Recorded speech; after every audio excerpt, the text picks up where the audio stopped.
My friends, followers, fans, this is another episode of Broke to Woke. Thank you so much for being here. We're getting to the stage now where we're talking about this transition. We're still broke in our lives, but we're starting to get into the real granular details of the shifts, steps, and those mental hurdles that we were able to overcome to begin to become woke. Let's get back into it.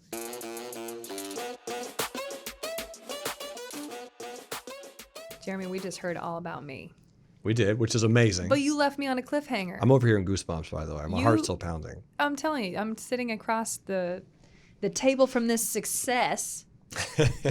And the last thing you told me is you were so frustrated you cashed out your entire stock account. Oh, man. $200. You had $200 and you went and played poker. I went and played poker. So I'm assuming you won poker, made $1 million, put it into your stock account, and that's how you got here today. How did you know? Is that what happened? That's such a weird. You finished the whole story. No. That's what I'm assuming. Yeah, let's tell the actual story then.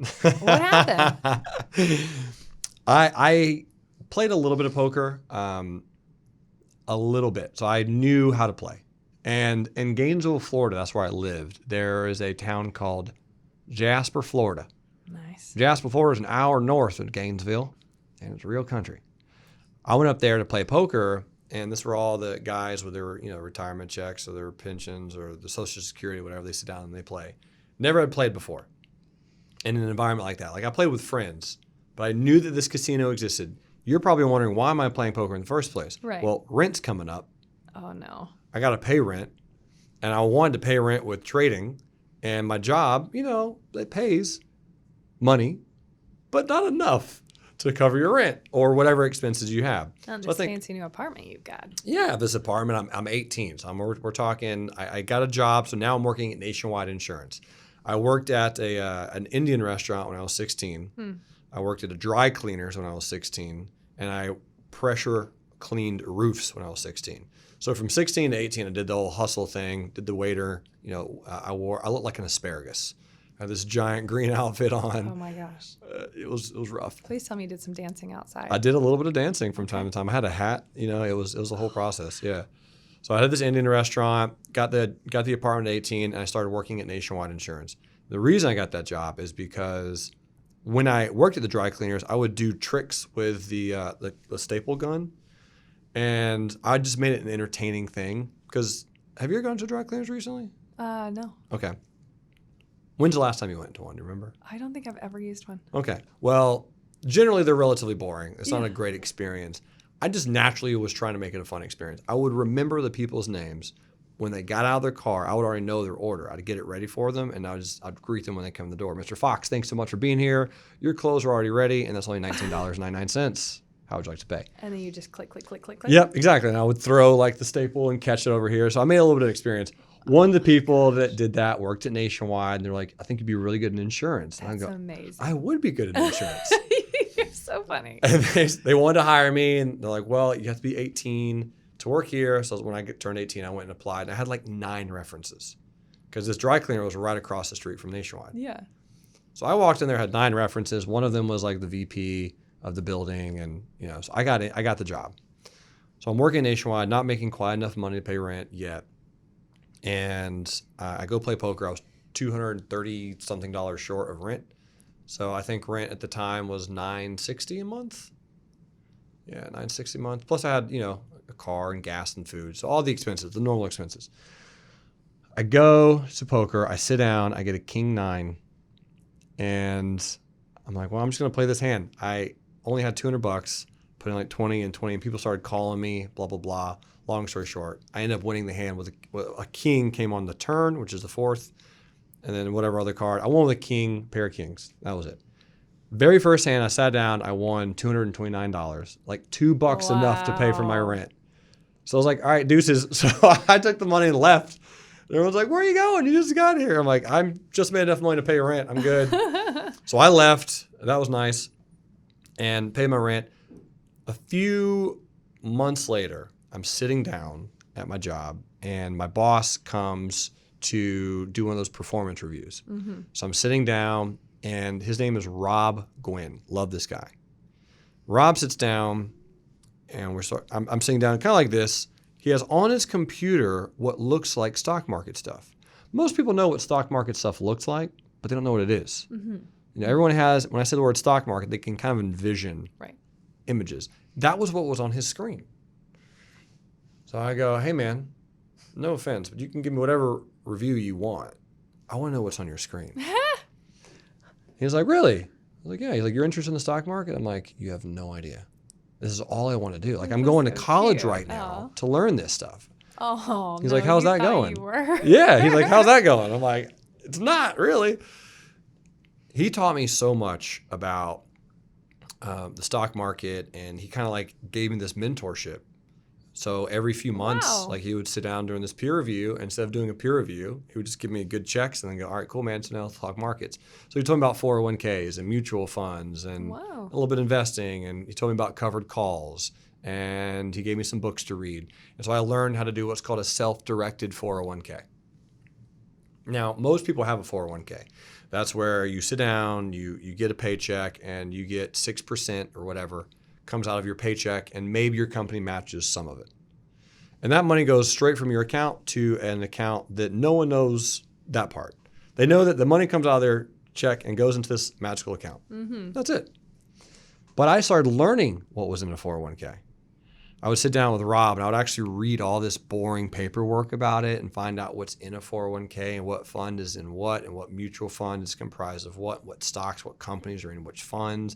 And I learned how to do something called a self-directed 401k, which is instead of you taking all of your cash and putting it into a fund, you can do whatever you want to with it.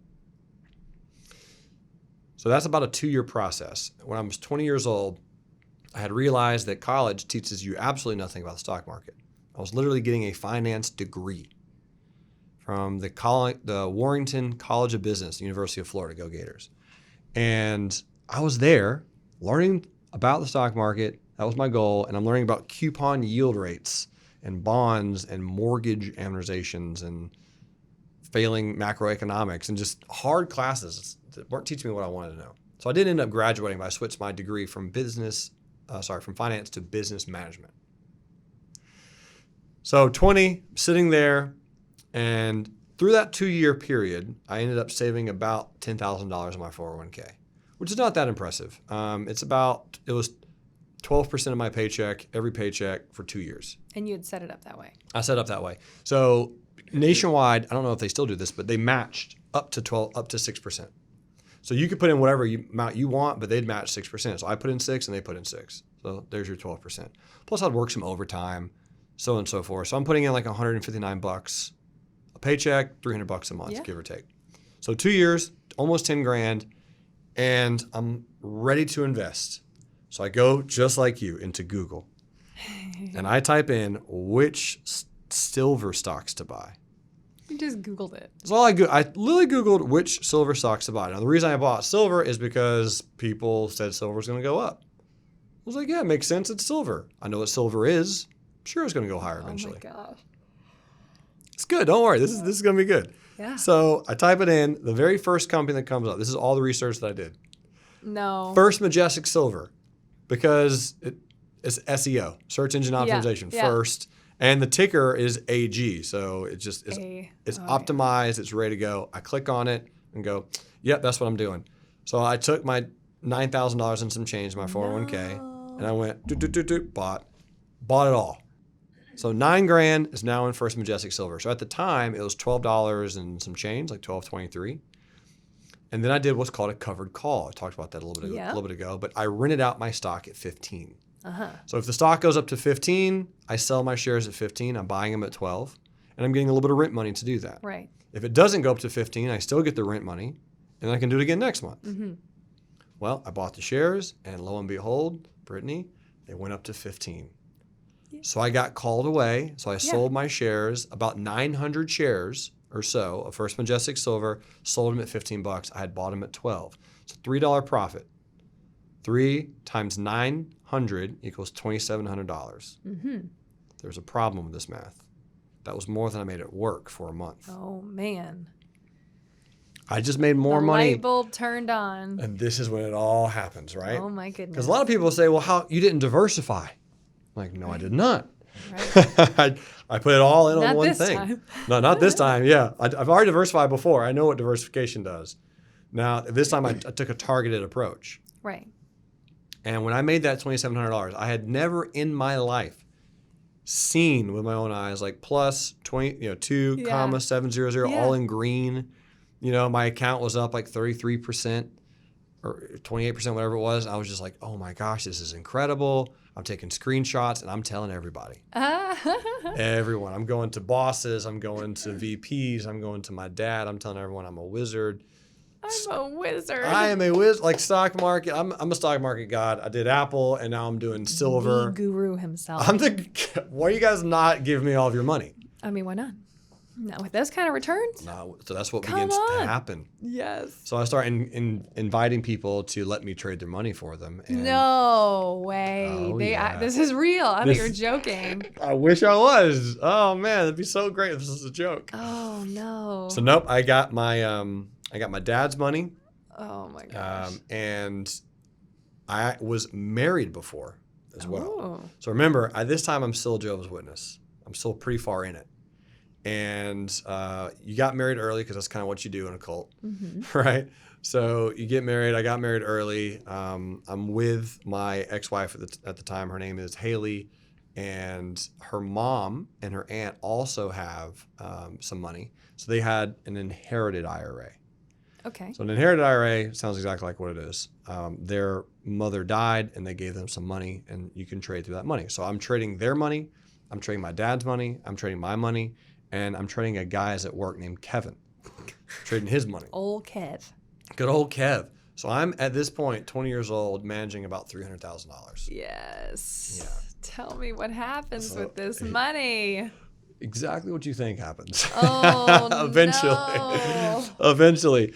Now, initially, I start with the good old tried and true covered call, the strategy that I understand, and I'm trading silver stocks. I'm actually doing okay.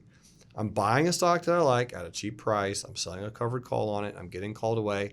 And in the course of 3 months, I take these accounts and I actually do grow them another 30%. Wow. Yeah. So I made about $90,000 That's across huge. the board. And I'm like, I'm about to quit my job. You should. Why am I working? I just made 90 grand for everybody. You're a stock god. Yeah, I am. I am hot. Now I'm on fire. Now everyone's telling all their friends. And now everyone's coming to me like, you should manage my money. Yes. So I start looking into it. Oh, no. I'm like, well, let me look into it. Turns out you have to have a license to do that. Yeah. So what I'm doing is theoretically on the verge of illegal. Yeah. Splash of illegal. There is a splash of illegal going on with what I'm doing. And I don't love being illegal. So I'm like, okay, well, let me pause the brakes on this. Let me tell some people no and start trying to get a license to do it.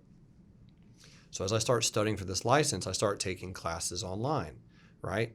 Investment classes, stock classes. I start going to webinars. I get into this heavy. So there's work for 8 hours a day. And then there's 10 hours a day of Newsom just going hard in the paint, reading everything. Oh my gosh, we have such a parallel universe. I am going so hard. Crazy. Yeah. I even got a new apartment closer to work so I wouldn't have to drive as far. Oh my goodness. Right. So we're talking, I'm in this to win Yeah. this. And there was a point in time where there's a restaurant called Tropical Smoothie Cafe. And I got to the point where I would bring in 2 computer monitors at 6 a.m. and put them on this booth and just sit there and just study the market while I'm eating this because it's open 24 hours. Oh my gosh. And so I'm just sitting there and just studying and trading. Yep. And then I would go right from there to work because it was close, really, Yep. really close to work. So I studied as hard as I could and started learning things called options. And I started buying options, and this was 2010, 2011 time frame. And I started trading directional options, which are extremely, extremely risky endeavors if you don't know what you're doing. Mm-hmm. They can fluctuate a lot. You've seen these, right? They can fluctuate. You're talking 20, 30, 40, 70, 80% in a day. Wow. In a day. That's crazy. It's insane. And I was like, sign me up because I just made 30% trading good old stocks. Yeah. I mean, imagine. Imagine, and guess what happened that next month? I made What? 300% return on these accounts. Oh my gosh. Right? I made up $250,000 in a day. What was going on to your brain So, at 20 years old? yeah, I'm 20. just about to turn 21. Oh my gosh. I sneak my way into bars. I buy the entire bar around. Oh no. I'm starting to spend money like an insane person. I I don't actually, feel like that's very sneaky. it was not sneaky. And I actually did this, Brittany. I literally went into a restaurant and bought crab legs and blackberries. Came back to work and was walking around eating crab legs and blackberries. No. Wearing the exact same tuxedo that was No. worn in Dumb and Dumber. Have you seen that movie, Dumb and Dumber? Yes. Do you remember the orange and blue tuxedo? Yes. I bought that one. You were that guy. I was that guy. You're the crab legs and blackberries guy. I'm just glad it wasn't crab legs and caviar. It was terrible. Oh my gosh. I was bragging to everybody. It went right into my head because I had never seen this kind of. I made $250,000 in a day. Oh my gosh. You know, so we're talking insane money, and I did not only lose all of that eventually, but I did take some money out. I bought a house, right? A small condo. I bought a condo. Bought a condo. Gave some money to my dad. He went and traveled. Went to Puerto Rico, Spain, Istanbul. So he started That's so traveling. fun. I bought him some. I didn't do all dumb things. Yeah. I did take out some money and spend it and kind of, did some stupid things. But what ended up happening is as I'm taking these trades and as I'm not understanding at all what happens, you don't understand the risks of options. I didn't know how to play stops. I didn't know how to get out of these positions if I'm losing. And it all starts slowly collapsing. So in 2011, 2012, one of those time frames, the U.S. loses its credit rating. The credit rating drops, and I'm in some positions, and it just happens overnight, and I end up losing all of it. So I go It's a tough from phone call tough phone call to multiple people. to multiple people. So I go from high on the horse eating crab legs and blackberries in a tuxedo, Orange. handcrafted, bespoke orange tuxedo, to having not only no money but negative money because some of it was on margin, and I am at rock bottom on my 21st birthday. No. 21st birthday, it was absolutely miserable. Oh my gosh, I want to hear the rest. And we will in the very next episode.